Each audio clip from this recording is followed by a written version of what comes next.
хөдөлмөр шаарддаг. Би хувьдаа өөрийнхөө цахим хичээлийг би олон жил орсон боловсролын философи хичээлээрээ хийсэн 3 кредитийн хичээл байсан жаахан агуулга ихтэй. Тэн дээрээ би бол одоо нэг сар бэлтгэсэндээ за ингээхийн тулд ерөн цахим хичээлийн маань удирдамжинд бол бичсэн байдаг. За энд бол одоо хичээлийн стандартаа та бол эргэн нягтлах хэрэгтэй. Яагаад гэж нийгэмд хичээл маань цахим болчихж байгаа учраас та дуртай үедээ шинжилгээг хийгээд хичээлээ одоо хийснийхээ дараа хаана ямар одоо алдаа гарсныг хараад эргэн нягтлах тэр боломжууд одоо хязгаарлагдана. Нэгэнт одоо хичээл маань ингээд цахимд ороод төмний хүртэл болоод явчихж байгаа учраас цахим хичээл хийх гэж байгаа багш эргээд хичээлийнхээ стандартыг нөгөө зорилт сило маань болж ийн үгүй юу те. Яагаад гэвэл цахим хичээл бол нэг дор тэр зорилго хүрх үр дүнгийн биелэл болоод надаас гадагшлаад хүмүүсийн одоо хүртэл болоод явчих тэр боломжийг харгалзаж энэ дээр маш их анхаарах одоо засвар хийх хэрэгтэй. Энд чинь их олон зүйл багтана штэ. Одоо энийг ашиглаад нөгөө ашиглах материалаа шинжилнэ те сүүлийн үед болж игэл одоо бэлэн цахим их сурвалжууд юу байна? Түүнийг тавиад өгвөл дараа нь та одоо бүхнийг онлайн болгох гэж байх тэр цаг хугацаагаа бас хэмнэн. За мөн одоо олон улсын тухайн өөрийнхөө заадаг шинжилгээ ухааны чиглэлээр олон улсын хэмжээний одоо том энциклопедиэс одоо тухайн одоо хуудас заалтыг оруулж авч тийм ээ. Иймэрхүү маягийн агуулгыг бол энэ стандарттай оруулж шинжлэх хэрэгтэй байгаамаа. За зорилгоо эргэн оновчлоно гэж байна те. За энэ тухай би ярьлаа. Түүнийхээ дагуу сэдвүүдийнхээ томьёоллыг ч гэсэн бүрэн сайхан нягтлж авна. Магадгүй таны хичээл 3 жил таны ямар ч одоо оролцоогүйгээр хэрэгжих тийм боломж урт хугацааг авчирж байгаа учраас багш нар минь энэ дээр анхаарах хэрэгтэй шүү. За семинарынхаа хичээлийн агуулга ачаал өгдөг. Бидний цаасан хөтөлбөрөө тавиад танхимд ордог сургалт бол бид тухайн цаг дээрээ өөрчлөлтийг шинжилтийг ингээд өөрөө нэмээд явцдаг. Энэ боломж бол цахим хичээл дээр одоо байхгүй учраас семинарынхаа одоо даалгаврыг ялангуяа оновчлох тэр нь эргээд тооцогдох байх хэрэгтэй. За бие даан гүйцэтгэх ажлынхаа даалгаврыг бас эргэн нягтлж оновчлох үнэхээр тэр хүүхдэд бол ингээд энэ хичээлээр сурсан мэдснээ зангидаад одоо интеграцлаад мэдлэг чадвараа үнэлүүлэх бас ингээд сэтгэл таатай хоцрох тэр нөхцөл боломжийг одоо давхар бодож бие даалтын ажлаа бол оновчлох ёстой. Сурагчдынхаа ашиглах ном бүтээлийн бүх цахим их сурвалжийг бол бэлдэж авсан байх ёстой. За үнэлгээний сан бөгөөд тэр философигийн тохирцыг та эргэн нягтлах ёстой.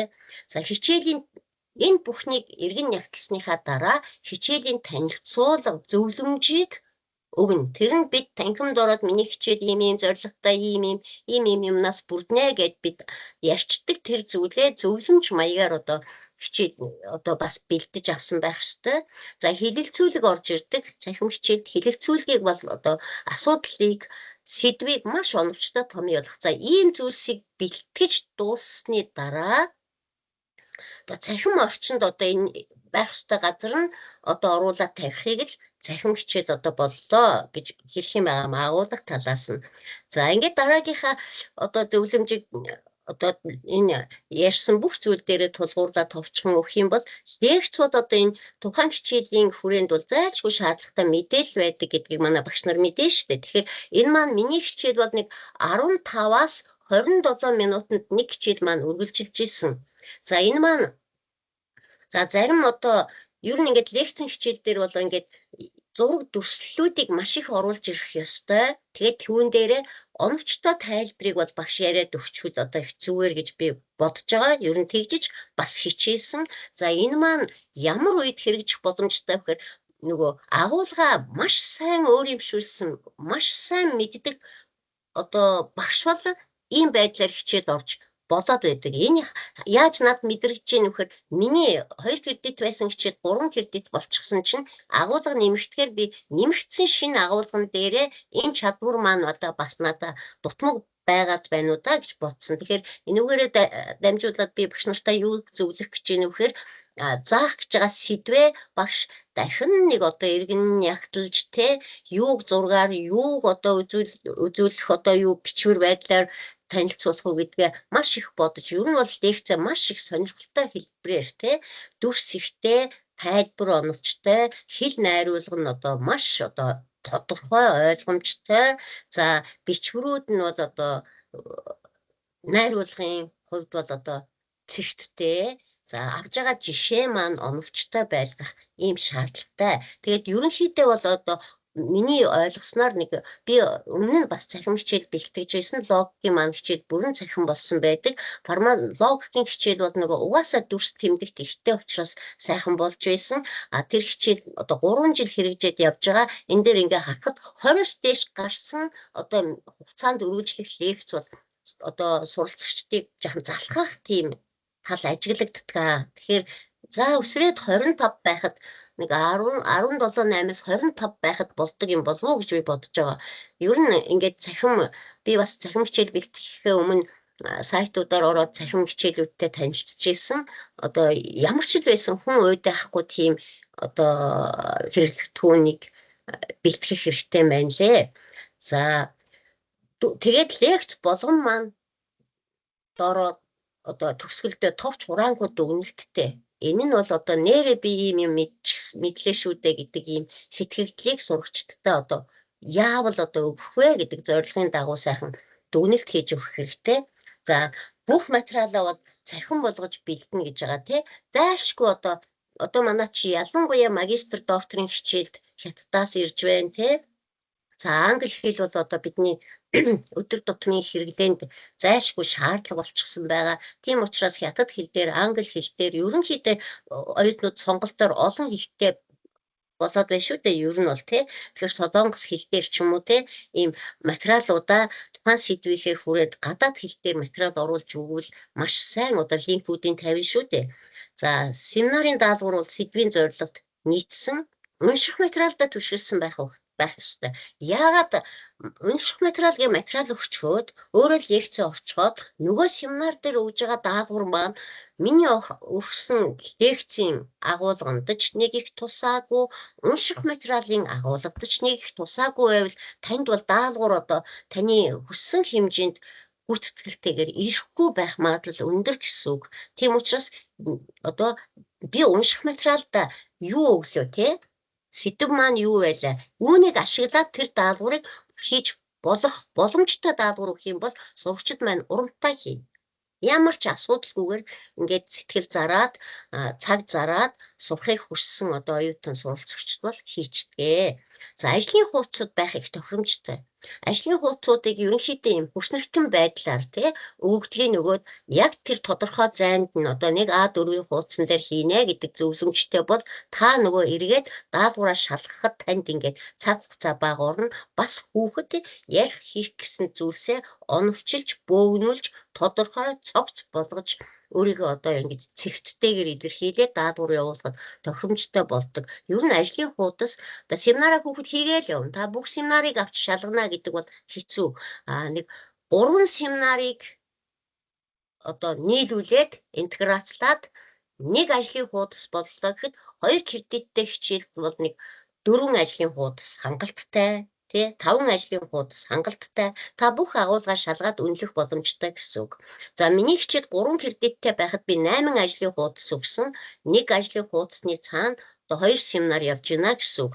Тэгэхгүй бол нөгөө сэтгэлийн хөөрлөөр энийг ч хийлэгчгэн гэд багш бол айгүй сайхан юм бодоод ингээд маш их тийм даалгавар оруулчих юм бол нөгөө даалгавруудаа та эргээд явуулна уу гэж зөвлөмжтэй бичсэн байх тохиолдолд даалгаварт хучигдаад тийм ээ багш маань одоо өөрөө те нөгөө хүүхдүүдийг хийснийг эргэж одоо хянаж эргэн нягтлж одоо тэр холбоонд айгүй юм асуудал гардаг. Багшд ачаал ихсдэг.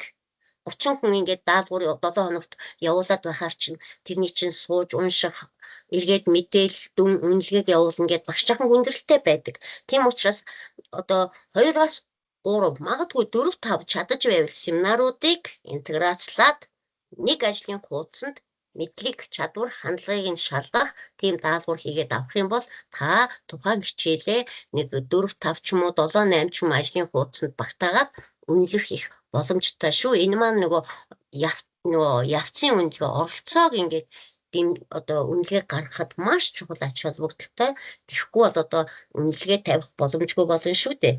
За үнэлгээний даалгаврыг бол боловсруулна. Гэхдээ заавал танин мэдхүйн төвшин нөгөө тагсан номоор оруулж өгсөн байх ёстой. Шаардлага маань тийм болсон байна. За энэ даалгавруудаа багш бол одоо нэг би боддгоо.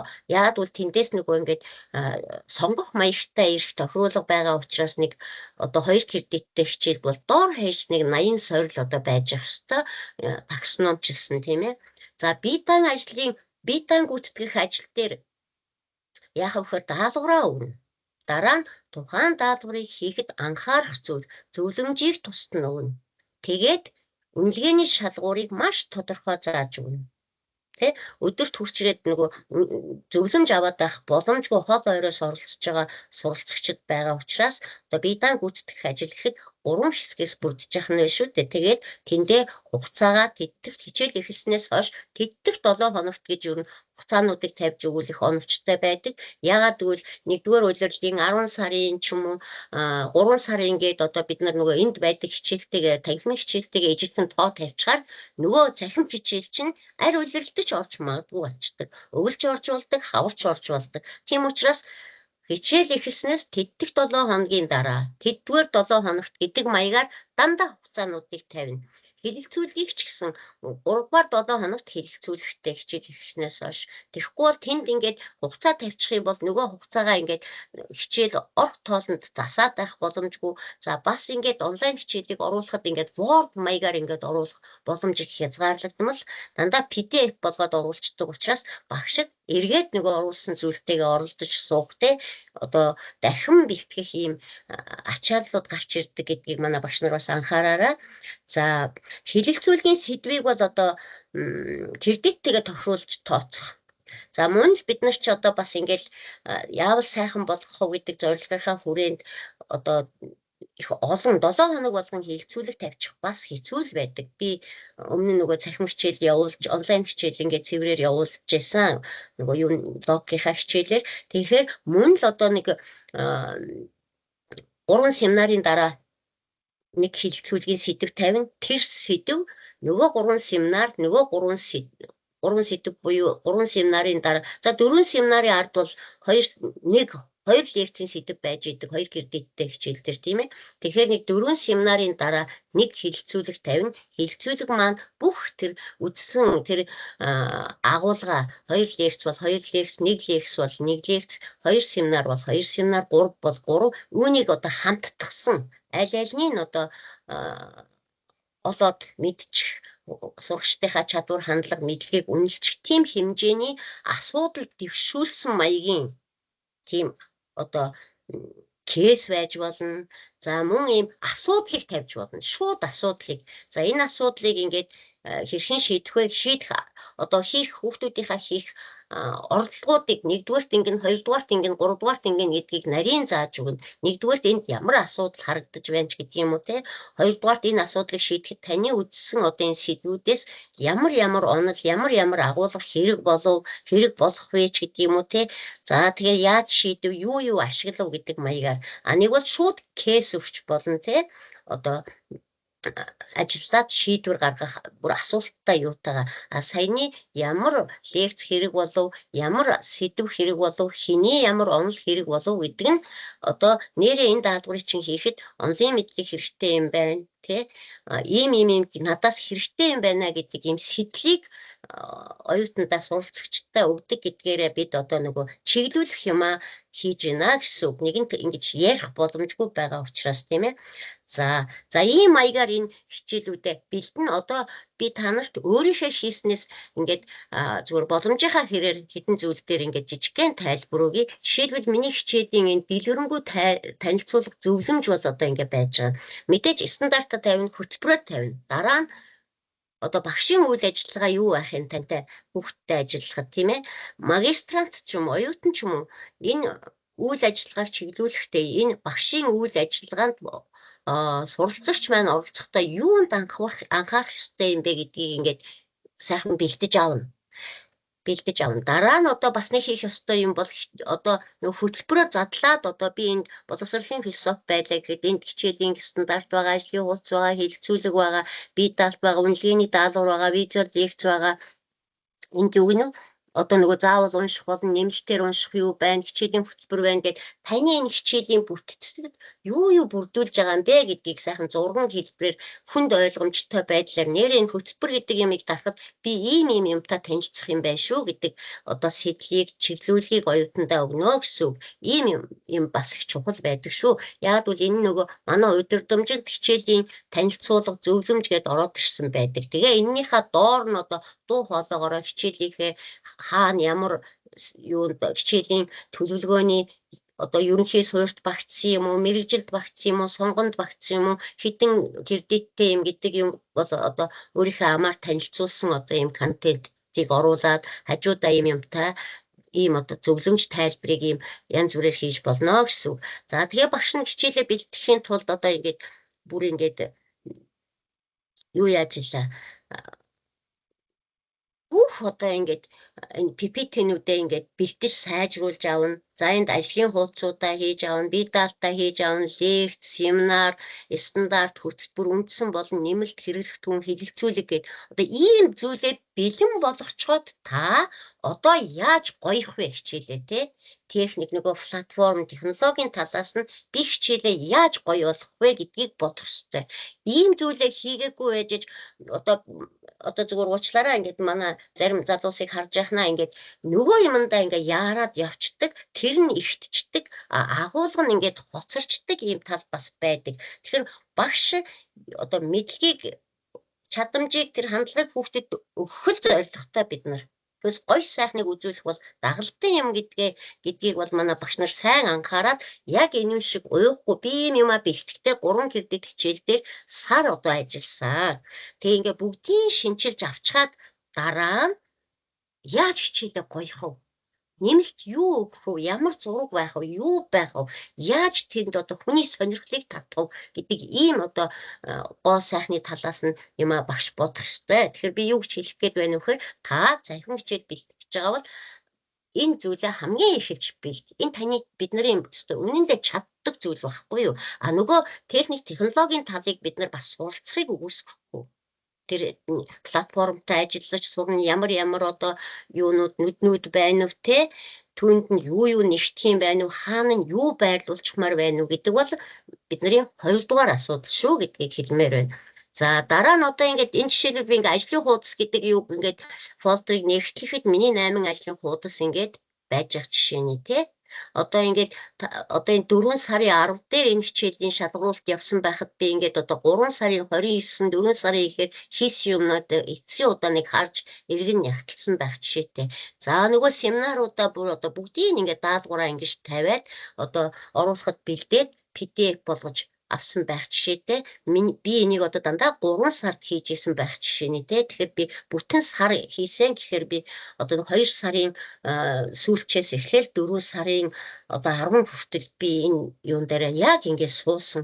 За энэ маань ямар ач холбогдолтой байдсан бэ гэхээр багш нар одоо бид нар ч одоо зөв өөрийнхөө туршлагаас харахад одоо 5 жил одоо слайдаа өөрчлөхгүй ном зүгээ өөрчлөөд яваад байсан байгаа юм жишээлбэл би тий нөгөө слайдн дээр өөрөө ингээд амьдаар нөгөө ярьж байгаа юм чинь тэрэндээ бол одоо ингээд найдаад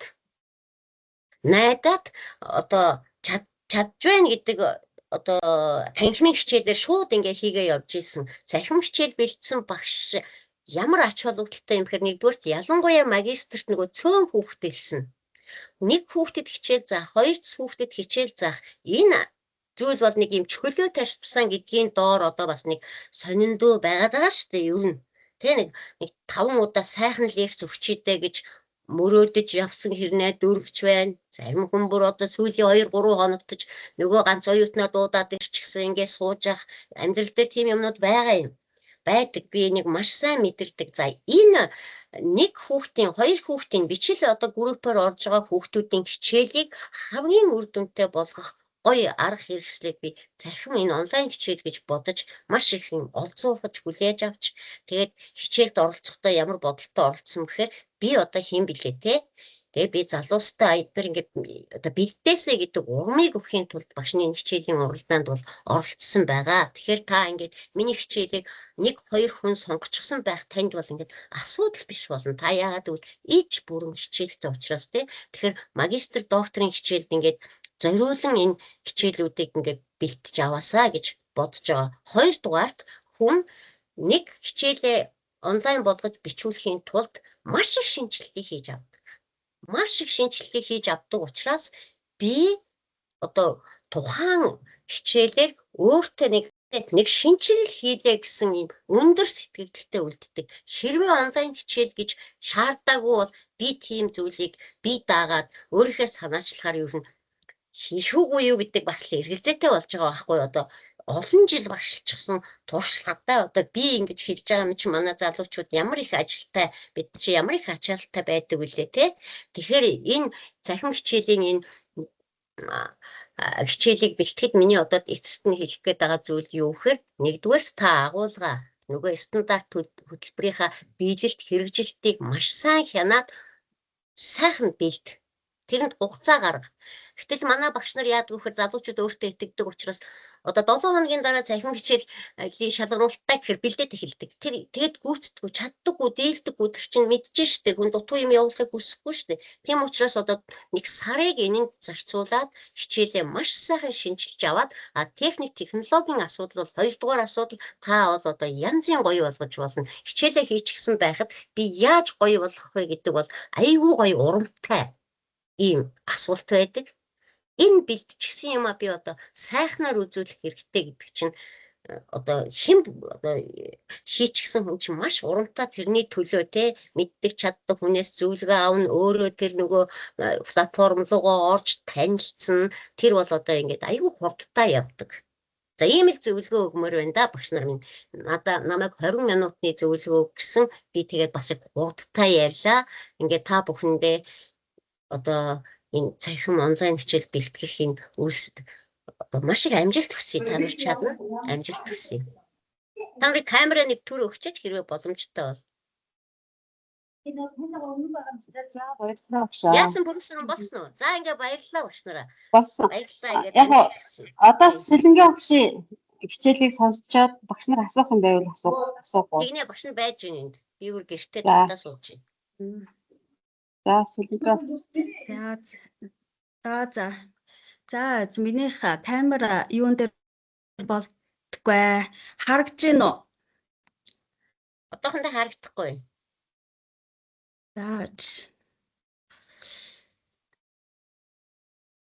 Харин тийм энэ юугаар за одоо инхээр харагдаж байна уу?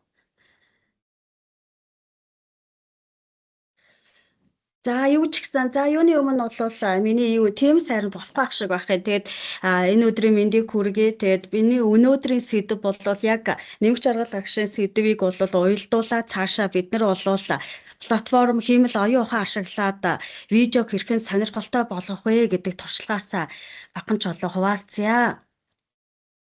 За миний шеэр хийсэн харагдаж байгаа болоо. Шеэр харагдаж байна. За тэгэхээр бол намайг Сэлэн гэдэг би дутсын төрслөг урлагийн тэнхэнд багшилдаг. Тэгээд та бүхэнд бол цахим хичээлийнхаа нэг багаанч болов туршлагыг бол танилцуулъя. Тэгээ юуны өмнө бол хичээлийн платформ гэдэг энэ ойлголтыг бол орчин үеийн урлагийн түүх гэдэг энэ хичээлээрээ бол шилдэг хичээл дээр бол шалгарсан. Тэгээ энэ бүх хичээлийг бол ер нь канвас дээр байрлуулахаасаа өгсүүлээд юуг хамгийн их анхаарсан гэхээр нөө видео болон эффект тэр нь мэрэгжлийн одоо юунаас гадна хиймэл оюун ухаантай бид нар хэрхэн яаж хослуулах вэ? Яаж илүүтэйгээр сонирхолтой болох вэ? Өнөөдөр Z generation гэж яриад байгаа энэ хүүхдүүдэд агуулгыг хэрхэн яаж гаргах вэ тал дээр нэлээд ажилласан. Тэгээ тэр туршлагаасаа хуваалцъя. Яагаад энийг ингэж хэлээд байна? Тэгэхээр цахим сургалтын эрен гэж бид нар өнөөдөр хэлээд байгаа. Дижитал хувьсгал хиймэл оюун ухаанд суурилсан одоо тэр экосистем гэж байгаад байгаа тийм ээ. Тэгэхээр бидний одоо энэ харуулж байгаа миний юунууд бол миний видеонууд байгаа л да. Энэ сургалтанд ашигласан видео. Тэгээд энийг хэрхэн хиймэл оюун ухаантай болон нөө видеонд хүртэл эхлэл төгсгөл өрнөл байдаг юм аа. Тэгжээж хүүхдүүдэд тэр агуулгыг гаргаж ирнэ гэдэг талаасаа бол миний би ярья. За тэгэхээр бол хамгийн энгийн бидний мэдих өнөөгийн нийгэмд бол одоо ChatGPT, Recalled, тийм ээ, Midjourney, Replit, тэгээ SoundTrend, Piki гэд гих мэтчлэнгийн энэ одоо жижигхэн юм шиг боловч энэ аппликейшнуудыг та хэрвээ ашигласнаар өөрөөр хэлбэл видео гэдэг зүйлийг бол нөгөө нэг талын семинарынхаа хичээлээр бол олоход илүү тохиромжтой санагдсан. Тэгэхээр семинарын хичээлүүдийг илүү үр дүндтэй болгох, видео хичээлүүдийг илүү яхахын тулд бол энэ хэдхэн аппликейшнуудыг ашиглахад бол багшийн одоо тэр одоо сургалтын тэр чанард гэхээс илүүтэйгээр хялбаршуулсан байдлаар бол бид нар ашиглаж болох юм а гэдгийг нь бол харагдж байгаа. Тэгээ видео монтаж гэдэг CapCut одоо Pika Labs интерактив буюу одоо тэр Genially гэдэг програмыг бид нар бол маш сайн ашиглах хэрэгтэй. Өөрөөр хэлбэл юу хэлэх гээд байгаа юм гэхээр өнөөдөр бид нэр интегратив оролцоо гэдэг зүйлийг бол миний бие бол яг хичээл олгоныхоо удирдгал хичээл дээр маш их анхаардаг хүн л дээ. Удирдгал хичээл маш сайн байх юм бол тэр төлөвлөлт яг тэр хөтөлбөрөө юу өгөх гээд байгаа. Яаж дүнгээ авах юм? Яаж тэр хүүхдүүдэд ойлгомжтой байх юм? Энэ болгоныгоо маш сайн гаргаад ирэх юм бол нөгөө хүүхдэд хүрэх үйл явц буюу идэвхтэй байх үйл явц бол илүү нэмэгдэнэ гэж харддаг. Тэгэхээр интегратив хичээлийг би бол яг ялангуяа цахим хичээлийн интегратив байдлыг Genially-гээр эхэлдэг. Genially болгон дээр бүх хичээлүүдэд байрлуулад эндээ бол одоо тэр хичээлийн зорилго, зорилт, төлөвлөгөө, хэрэглэгдэхүүн, видео, үнэлгээ, нэмэлт мэдээлэл буюу номзуугаа ингээ байршуулцдаг. Тэгэхин тулд хамгийн гол нь бол QR үүсгэгч буюу QR code generator гэдгийг бол би ашигладаг. Энэ маань болохоор юу гэдгүү гэхээр та одоо заавалчгүй лекцийг, заавалчгүй хөтөлбөр стандартыг бол цаасаар өгөх албагүй. Зүгээр л код аваачаал тэр агуулгынхаа тэр презентацийнхаа ч юм уу ялангуяа тэр удирдгал хичээлийнхаа доор нь тавьчихдаг. Тэр кодыг хүүхдүүд хизээ нэгэн цаг тэрийг ороод уншчих боломжтой. Тэгээ Kahoot ашигладаг. Kahoot гэдэг маань болохоор нөгөө семинарын даалгавар биелүүлэлт буюу одоо нэг тест боловсруулах, тоглоомоор тэр мэдлэгийг олж авах энэ дээр бол энэ интерактив оролцоо дээр Kahoot аягүй зүгээр санагддаг. Энийг бас санал болгоё. Дээрээс нь мэдээж Google Form гэдэг зүйлийг бол бид нар зайлшгүй багш нар бол мэд хэрэгтэй. Өнөөдөр бол бүгдээрээ л одоо энэ бол ашиглаж байгаа байх л та. Гэхдээ бол Google Form дээр бол бүх зүйлийг бол наад зах нь бол энэ асуулт, хариулт, тестийг үүсгээд энийг шууд хялбаршуулсан платформ гэж би харддаг л та. Тэгэхээр энийг бас Google Form дээрээ ингээд цагаа тавиад яг тэр өдрөө өөрөөр хэлбэл явцын шалгалт тийм байна, эцсийн шалгалт тийм байна гэдэг ингээд бүр ингээд интегративаар ингээд линкээ холбоод оруулчвал илүү зүгээр эдэн шүү гэж хэлээ. Дээрээс нь бас quiz гэдгийг бол бид нар мэдтгүү. Өөрөөр хэлбэл видеонууд дундуур асуулт тайлбар quiz оруулахад энэ айгүй зүгээр платформ байлаа. Тэгэхээр quiz дээр бол Canvas-а Moodle-тэйгээ холбоод явчихаар илүү таны нэг хичээл чинь илүү сонирхолтой болгоо. Тэгээ тайлбар quiz-ийг хэлэхэд бол ялангуяа манай урлагийн салбар бол энийг ашиглахад илүү зүгээр юм байна гэж би харж байсан. За тэгээд бол видео бүтээх мэргэжлийн зөвлөмж гэдэг. Энэ дээр бол аачлаарай. Би одоо нэг видеоны эхлэл төгсгөлийг би та бүхэнд харуулъя. За энэ чинь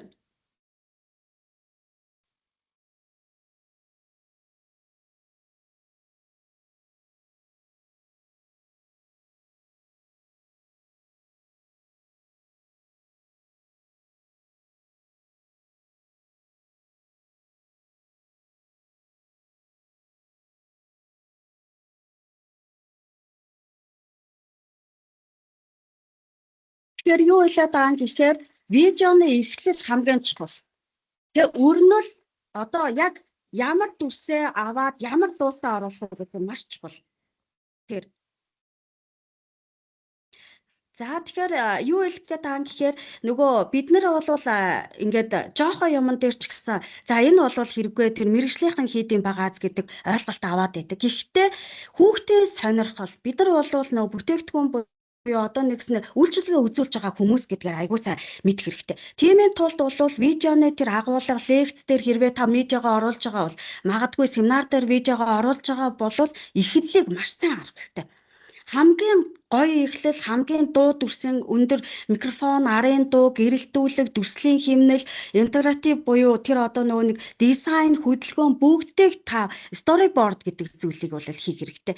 Ингэжээч нөгөө тэр бүх зүйл чинь бол гарч ирэхдээ зарим тохиолдолд бол ингэдэг. Одоо жишээ нь бол зарим тохиолдолд бол саяных бол ингээд нөгөө нэгдсэн байдлаар бол зарим тохиолдолд манай урлагийнхаа одоо жишээ нь ингэж үздэг байхгүй. Өөрөөр хэлбэл энэ маань юу хэлэхэд байна гэхээр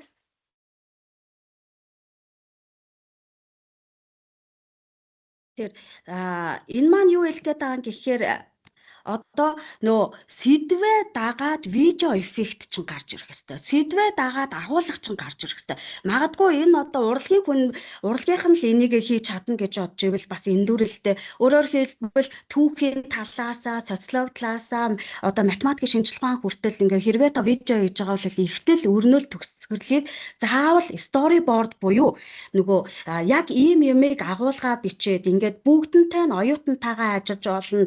Одоо та мэрэгчлээ хүнтэй ажиллаж болно. Хамгийн гол нь лекц болон семинарын тэр итвэхт байдлыг илэрхийлсэн интегратив оролцоог харуулсан зүйл хийвэл илүү зүгээр юм байна гэж миний зүгээс зөвлөмж өгөх гээд.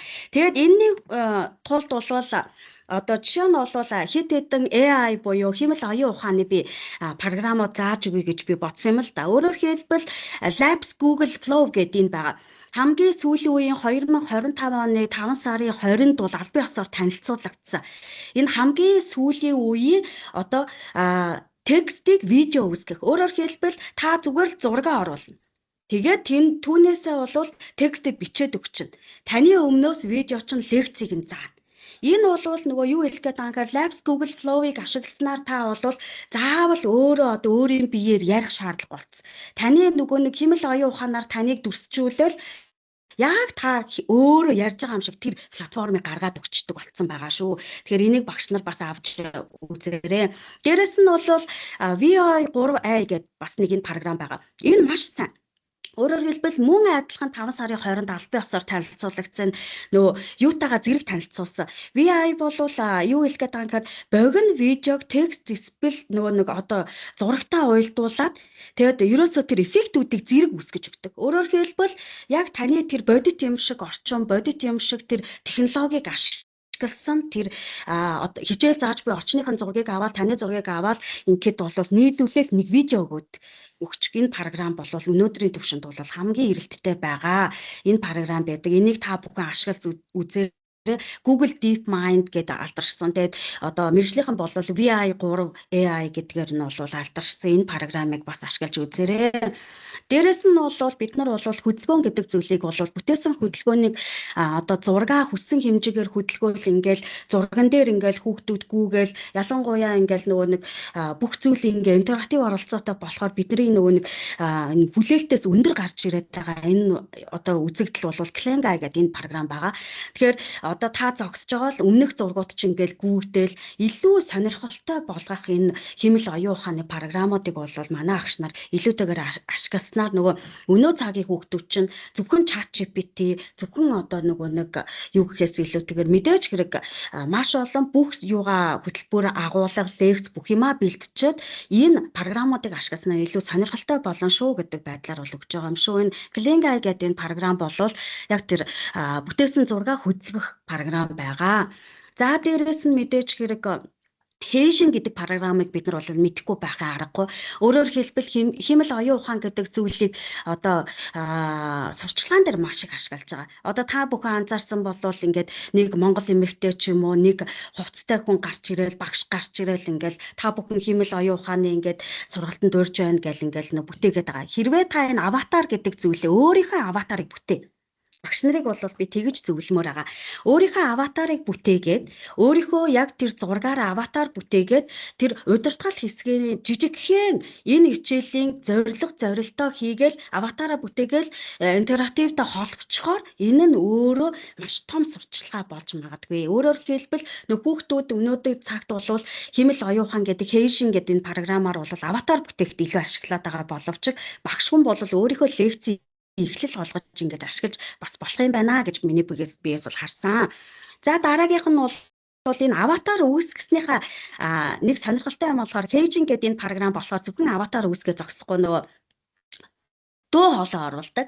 Тэгээ зураг гэдэг зүйл одоо би ингээд байлаа гэхэд миний дуу хоолойг ингээд бичиж аваад хойно нь манай одоо анги танхимын зургийг аваад шууд ингээд бараах тутун сургуулаа сурчлага рилүүд хийгээд байгаа.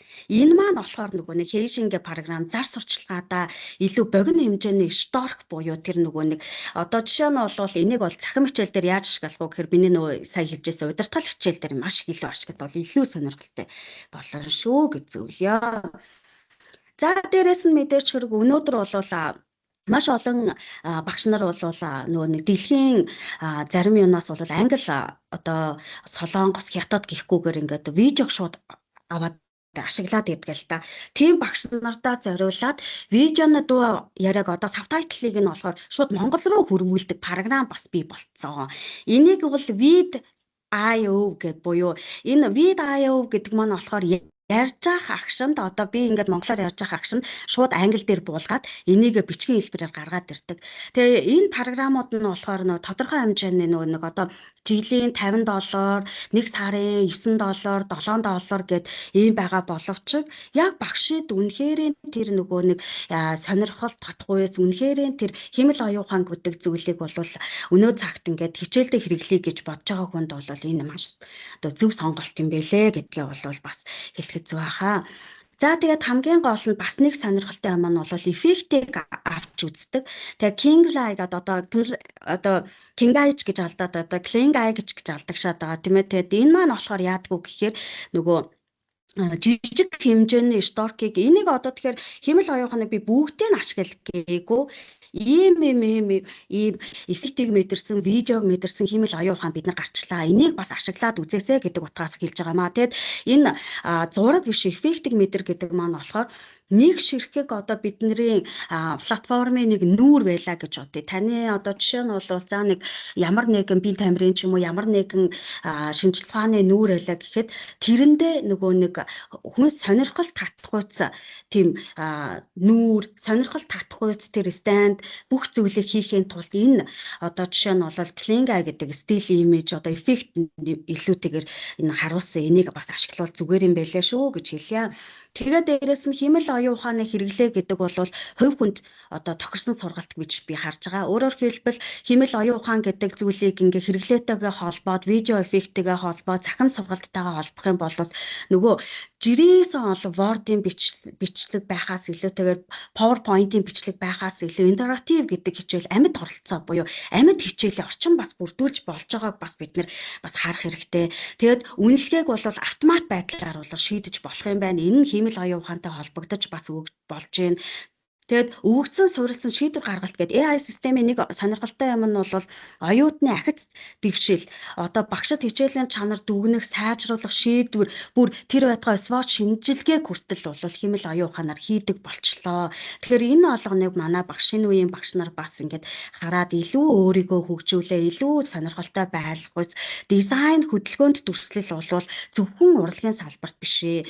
Хүн өнөөдөр нэг хідэн слайдын PowerPoint-ийн дизайн, Canva дээр дизайн гэл ингээл хүн ер нь өөрийгөө байнга хөгжүүлэх ёстой гэж би бол хардаг. Тэгээд хугацаа, орон зайгаас үл хамааран суралцах орчин бол энэ цахим хичээлийн энд бол маш их хэрэгтэй гэдэг нь бол бас харагдж байгаа. Хамгийн сүүлд нь бол хэмэл оюун ухаан болон видеоны энэ зүйлүүд бол багшийн хөнгөвчлөх, багшийн ажил гэдэг зүйлийг маш хөнгөвчлөх хамгийн тэр тохиромжит хэрвээ та ашиглаж чадах юм бол хэмэл оюун ухаан бол яг шудраг гэлгээд боор шиг ингээд таны дор ингээд хөдөлмөрлөхөд бэлэн болсон энэ цаг үе шүү. Тэгэхээр хэдүүлээ эргээд мэдээж хэрэг агуулгаа алдахгүй, стандартаа алдахгүй, үзэл баримтлага алдахгүй ч гэсэн илүү сонирхолтой, илүү тэр орчин үеийн багш болохын тулд энэ их хэмэл оюун ухаан болон энэ нэг жижигхэн зөвлөмж өгье гэж бодсон юм аа. Тэгээд анхаарал тавьсан явдалт маш их баярлалаа. Би нэг өөрийгөө энэ утсаараа гаргах гэдэг ядаж харагдахгүй ах шиг байна.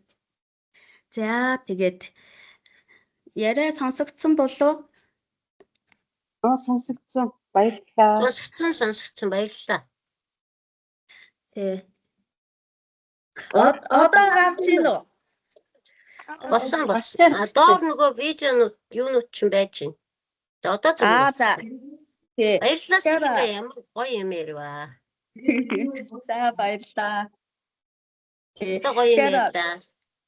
нөө Тэгээд яг За сая багшнараас асуух сая зүйлээ сэлэнгээ асуугаарай. Мгм.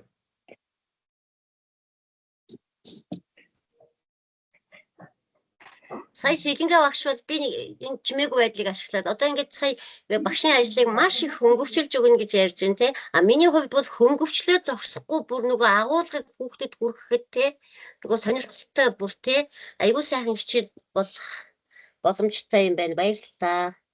AI ашиглах юм бол те. Тэгээ дээрэс нь бол манай нөгөө нэг одоо бид нар интегратив гэдэг оролцоог зөвхөн сургуульдаа биш манай төслөг урлаг дизайны сургуулийн багш нартай та бүхэнд энэ цахим хичээлээ холбож бас ажиллаж болно шүү. Дизайны техникийн алтан туулгын мундаг багш байгаа, Амгалан Баяргийн мундаг багш байгаа. Тэгээ тэд нартайгаа нөгөө нэг хамтарч ажиллаад мэргэжлийн тэр эффект, видеонуудаа болвол ингээд тэр талын оролцоог бас хангаасай гэдэг үднээс бас иймэрхүү нэг юм жохон ч болов ярий гэж бодоод ярьчлаа. Одоо мундаг байна. Мундаг байна. Би бол одоо наатаа чи өстой юм хөнгөвчлөх хичээлийг өстой нөгөө би юм бэлдэх тухай яриад байгаа шүү дээ. Бэлтгэсэн юм одоо яаж дамжуулах вэ гэдэгт ийм олон хариулт байд юм байна. Сайхан байна. Залуучууд бол мундаг байна. Баярлалаа. Үгүй энэ пүрүсрэнгээс асуумаар байна. Энэ одоо энэ жишээлбэл саяны сэлэнгээгийн энэ одоо юу чинь бид нар ингээд дуртай цагтаа ороод харах хэлбрээр энд одоо хадгалагдаж үлдэх юм уу? Хаанаас харж болох юм? Ер нь яг энэ юм дотор файл дотор хадгалагдсан байгаа багш нарын одоо орж байгаа хичээлүүд цувралаа.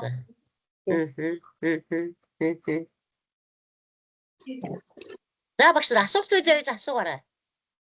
Сэлэнгээ бит хоёроос. За.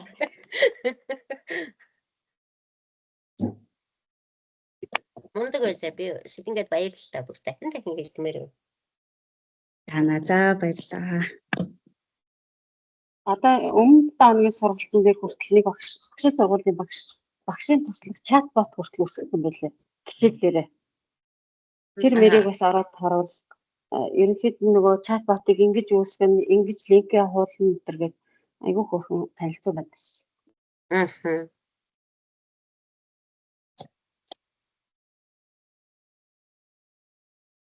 За асуухан байгаа юу багш нараа? Манай багш нар байна уу? Хоёр гурлаад байгаа тийм үү? Бод нэг 7 багш байгаа гэх юм. Тэгээд энэ ийм юм байна шүү дээ. Одоо 7 байсан ч за багш ярьж байна. Тийм. За баярлалаа сэлэнгээ сөөбсийн төр багш байна. Сонстоо сонирхолтой байна. Нэг юм асуумаар байна л да. Сая энэ видеог юу стадийг PPT ханаас харж болох гэдээс асуугаа хэлчихлээ. Би бас өөрөө чинь одоо энэ бэлтгэсэн яг тэр видеоны эффект төсгөлүүдийг харах тийм яг юу гэвэл одоо хичээлийг холбож өгч болох боломж байгаа болоо тэр боломжтой бол гэсэн асуулт байна л да. Яг тэгвэл яг нэг үлгэмлэл хармаа санагдаад байдаг байхгүй юу? Ерөнхийдөө яг яаж хийж байгаа бол гэсэн юу байгаад яг дуурайхгүй ч гэсэн санаа авах тийм нэг сэтэл төрөх тийм боломж байгаа болоо гэж бодсон. Ахаа тэглгүй яах вэ? Тэгээд видеонуудыг бүгдийг канвас байрлуулсан. Хүсвэл би таныг тэр нөгөө нэг яг хичээлхай канвас руу нэмчихье гэж. Тэгээд энд суусан багтнараа бас би нэмээд өгье. Тэгээд тэндээсээ нөгөө тэгээ нөгөө агуулга болгоноос шалтгаалаад видеонуудаа өөр хийгээд байгаа.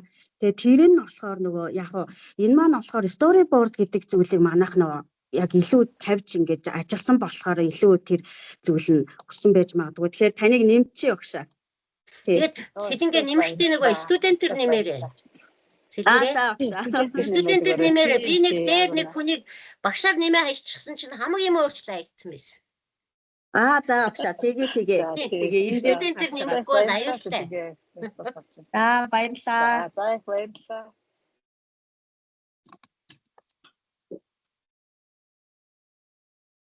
За бүжигч болсон болоо. Өөр асуулт байхгүй багтаа багш нараас. За арай мэндээ.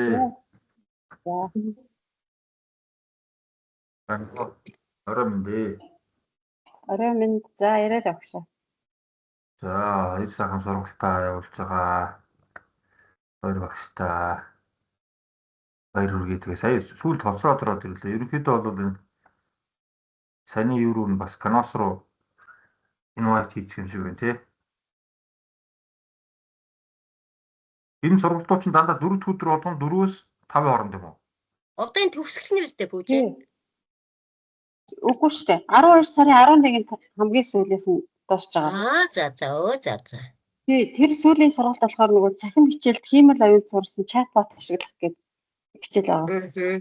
Бас 12 сарын хэдэнд гинэ? 11-нд. 11-нд.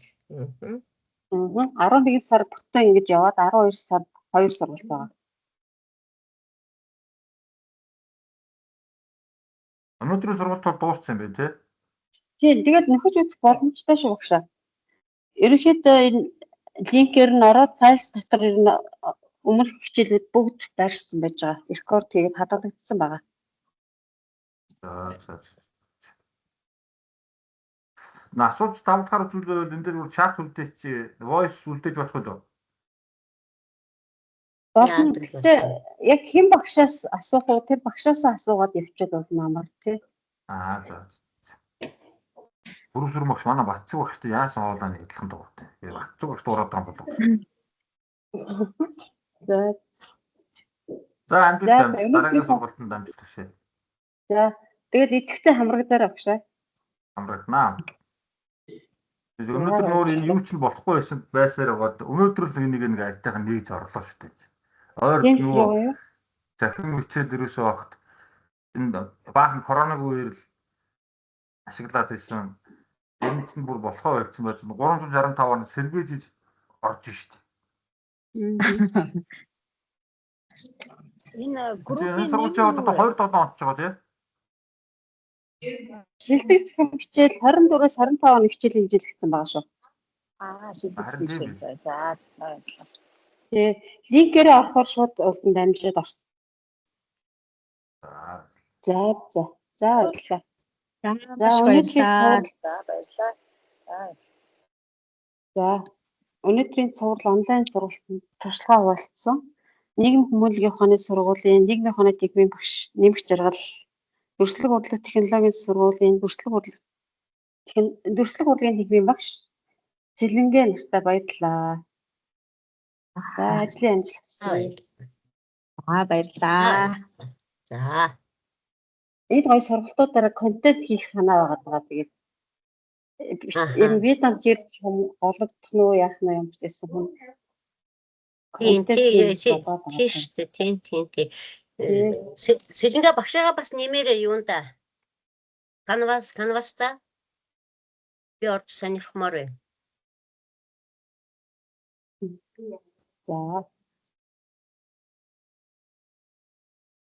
За баярлалаа. За баярлалаа.